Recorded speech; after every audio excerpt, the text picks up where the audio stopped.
Yep. You made it back. So let me welcome you back. Welcome back to the Solomon Project, where it's not how much you make, it's how much you keep that counts. I'm your host, Richard Burns. Let's go for a ride.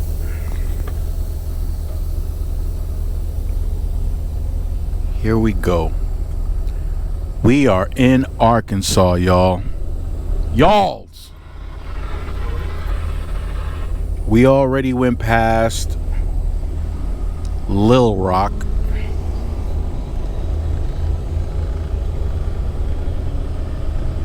Little Rock, Arkansas. The home of Bill Clinton. A lot of changes going on in the country. I would imagine that most people in this country are paying little to no attention to those changes. But they're living their life out, either distracted or concerned about other things.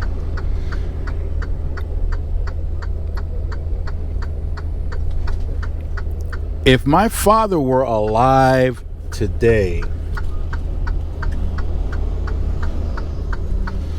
he would be very happy with the changes that are taking place right now. Very happy.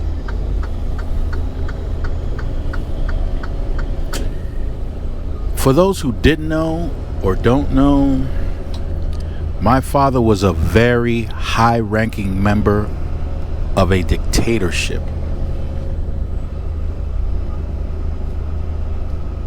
Very high-ranking member. So high that he used to work directly under one of the dictator's brothers. And he also had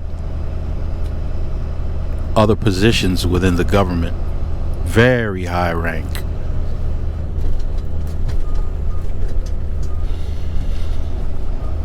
Now, through the course of an argument that I had with someone,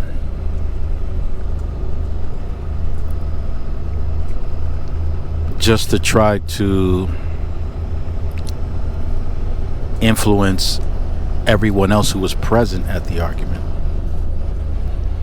this person was making a comment about our leaving the country, and was trying to claim that my father ran away from the regime. And it was an interesting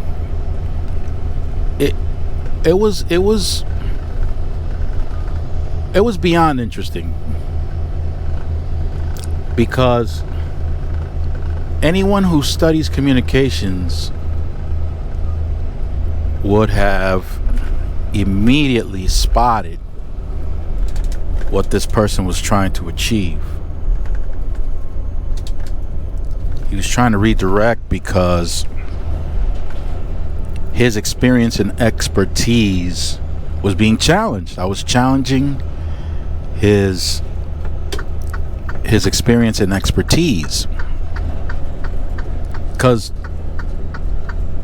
he's from this country. He's never lived through a dictatorship. So my opinion probably had more weight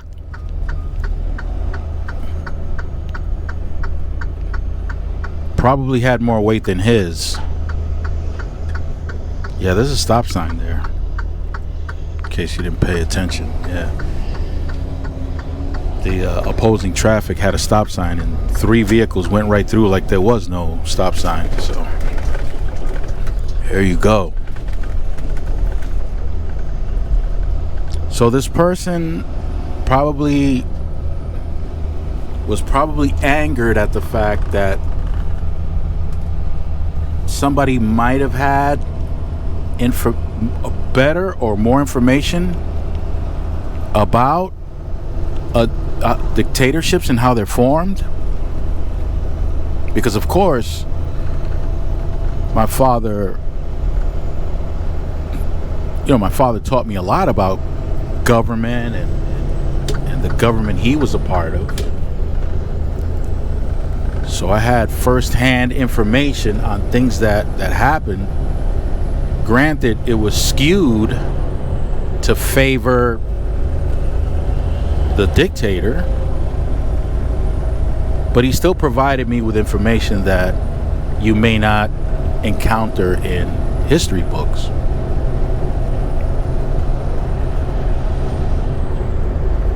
Again, this person, it was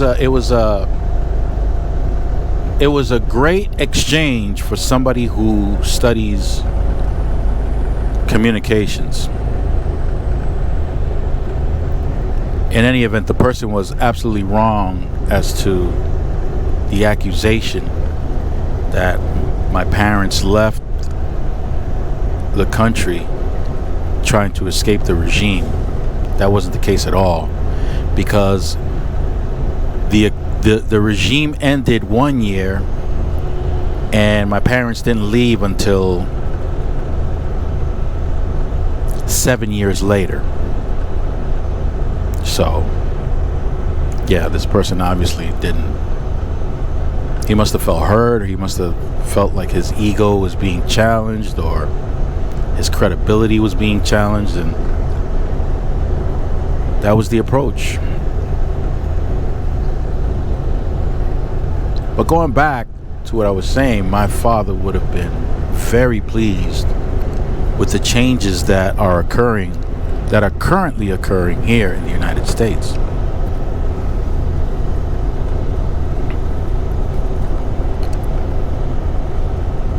Not a direction I care for, and my father and I used to clash a lot about things related to the American society, or at least the American society that we wound up in, because we wound up in the hood, but back home we were members of the upper class. So it was a huge gap, huge difference. But there were things that my father really didn't dislike that was going on in the country, primarily with the judicial system and policing. Because back home, you know, if you were of the working class, we didn't have a middle class. You were either dirt broke or you were the working class. That's about it. And then there was the upper class, who my father was a member of.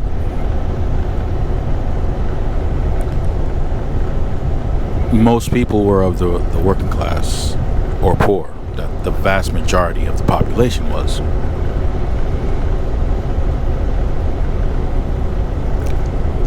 Well, middle class. Well, no, I really don't know if there was a middle class, to be honest. Didn't seem like there was. But in any event, the way things worked back home was a simple accusation, even if it wasn't true, can immediately get you unalived. Just an accusation. One of the worst things you could have been accused of back home was of being a communist. If you were accused of being a communist, law enforcement can slay you right there on the spot. And if any of their supervisors asked, why did you do that? Well, somebody said he was a communist. Oh, okay, good. Let's move on. Done deal. unless there were a crowd of people that would vouch for you and say, no, no, no. But if they weren't there at the time, you were gone. Simple as that. There was no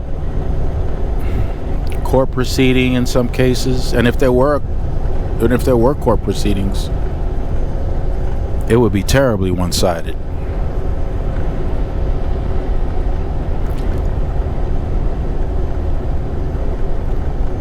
If for some reason you didn't have a picture of the dictator where it can clearly be seen upon entering your home, somebody can report that to the authorities. And without questions, the authorities would show up at your house. They wouldn't go checking to see if the picture was somebody else. No, it wasn't in plain sight upon entering the house, so it's time to arrest. And when they did arrest, again, you weren't going to go see a judge. You were going to a police station and you were going to be tortured. And many people, of course, wanted the torture to end, so they would just agree with whatever the interrogators were asking them to admit to, and many would just admit just so that the torture would end. Then their life would end right along with the torture too. That's what it was like back home. Again, my father right now would be pleased with the changes that are going on in this country right now. You go ahead and do the math. I had this conversation with a number of people a year ago as to what my estimation the country would be headed into.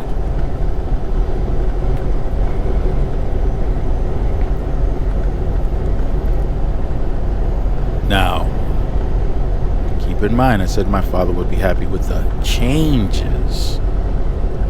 Whether these changes continue or not, I can't predict the future, but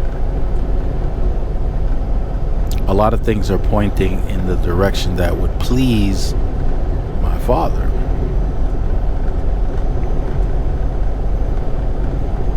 And in my father's world, the Constitution is nothing but a piece of paper.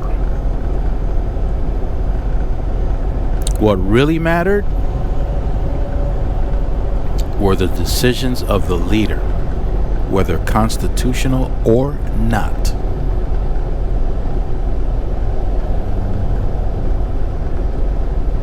You respect the decisions of the leader. Yes, there were 3 branches of government, but unlike what the United States has had, there was no balance of power.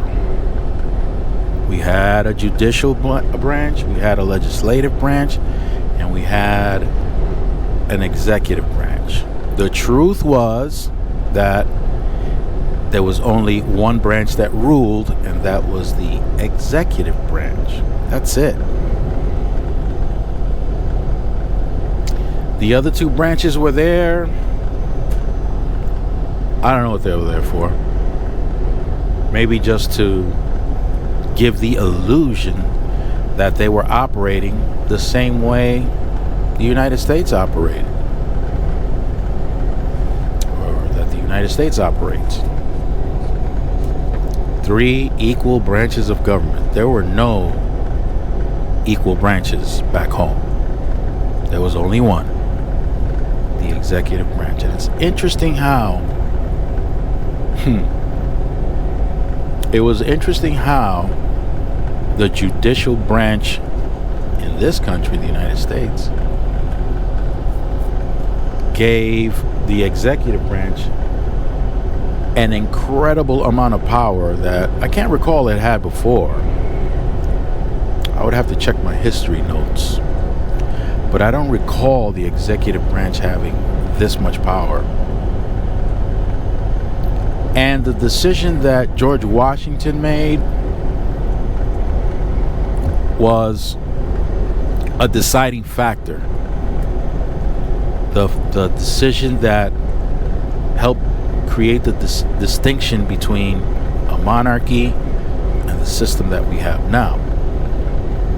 So that distinction was made that long ago, and it's been that way since then.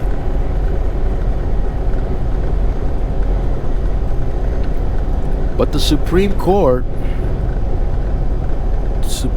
changed that in a recent decision prior to the regime we have now. An incredible amount of power. And it was exercised not too long ago when maybe there's more than one innocent person. I would imagine so. But there's one case in particular where an innocent man was detained and sent to El Salvador. This person is an immigrant,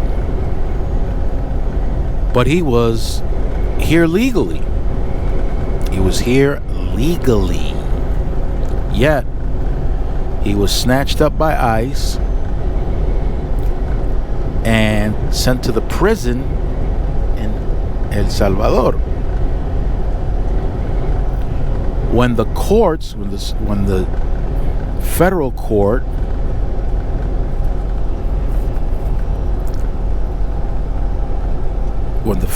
said, you have to look into this before you send any of these people anywhere. And the Department of Justice said, whatever. The Department of Justice is under the executive branch. And they told the judicial branch,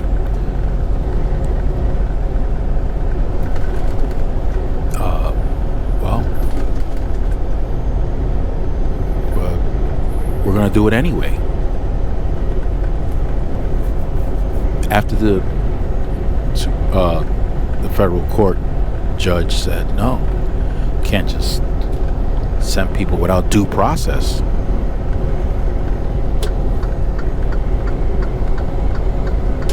Now, in previous arguments that I've had with people, I mentioned that this kind of stuff was going to be happening. And of course, no way. This is the United States. That just can't happen. Well, it happened. And it happened more than once. On more than one occasion.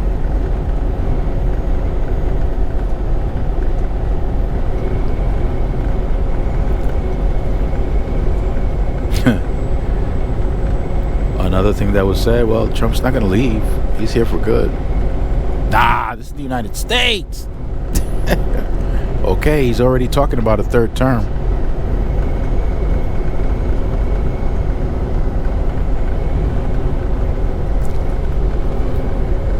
Again, my father would have been very happy with the changes that are occurring right now. The police having total immunity? Oh, yeah. My father would have loved that. Total immunity. Yeah, that's the way to go. So, you cannot question or you cannot request that a police officer be reprimanded or be held accountable for abuse of any kind.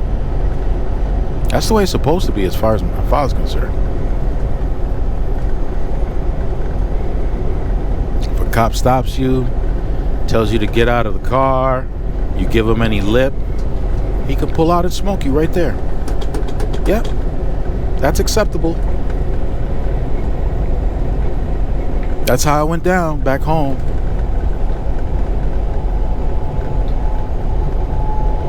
If you and 4 of your buddies came out of a bar and hung out in front of the bar laughing at some story that was told or whatever the case was, and the cops rolled up, you 4, get in. Yeah, you're gonna ask, well, what happened? What did we do? You get clubbed. All 4 of you get clubbed down, beat down, thrown in a wagon, and it's off to getting tortured. You go. Why? Well, it was a group. You were congregating on a corner. That means that you were plotting against the government right off the rip. Due process? We already gave you due process. You're going to get stitches now. Maybe. It all depends on the interrogation process, because that's coming. And depending on the outcome of the interrogation process, maybe you'll be able to get to a hospital. Maybe. That's how it was back home.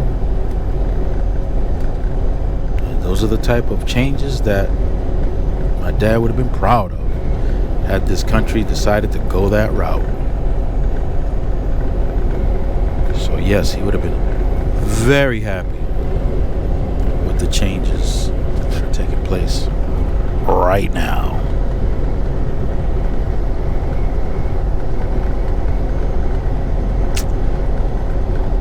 So far, I've been right about what to expect. So far, I mentioned a lot of other things. So there are a lot of other things that are yet to occur. But some of the things that I said were on point. Now for the rest of the stuff, I hope I'm wrong. I hope I'm wrong. If I'm right, a lot of people here are not prepared for what's coming. They're just not prepared. Oh, by the way, that person that was sent off to El Salvador, he had tattoos. Now, I had mentioned in previous videos, if you got tattoos, I would consider getting rid of them, because the tattoos were used as evidence that they had good reason to believe that this person was down with some nefarious organization. Think about it. So what I just did, I moved over. By law, truck drivers have to move over when there's a disabled vehicle or an emergency vehicle on the shoulder. This car that's on my left, I was looking through my rear view mirror and they were angry because, as you can see, they're traveling at a higher speed than I am. And they can, because the speed limit for trucks is low. Is it? No, I don't think so. Not here. In some places they are. The speed limit for trucks are lower than the speed limit for cars. But the truth of the matter is that in this particular highway, we can both travel at the same speed, but my truck is governed at a lower speed. The car wanted to pass, but I had to get in front of him because of the truck that was in the shoulder. And by law, I'm supposed to move over. And they were angry about that.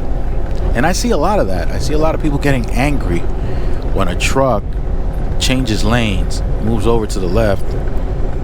But it's because there's either a disabled vehicle on the shoulder or an emergency vehicle on the shoulder.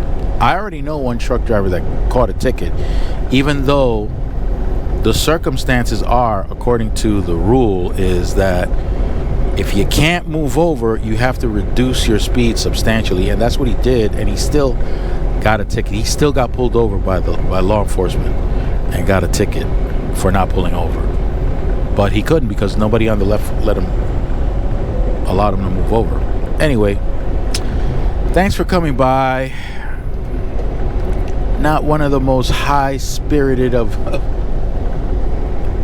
my videos, but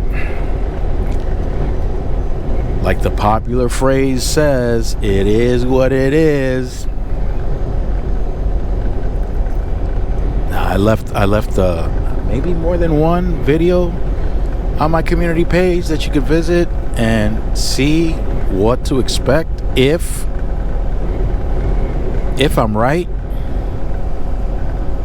and this country becomes what I think it's gonna become, and I hope I'm wrong. However, so far I've been right about certain changes. Or if not, folks, please do your history homework.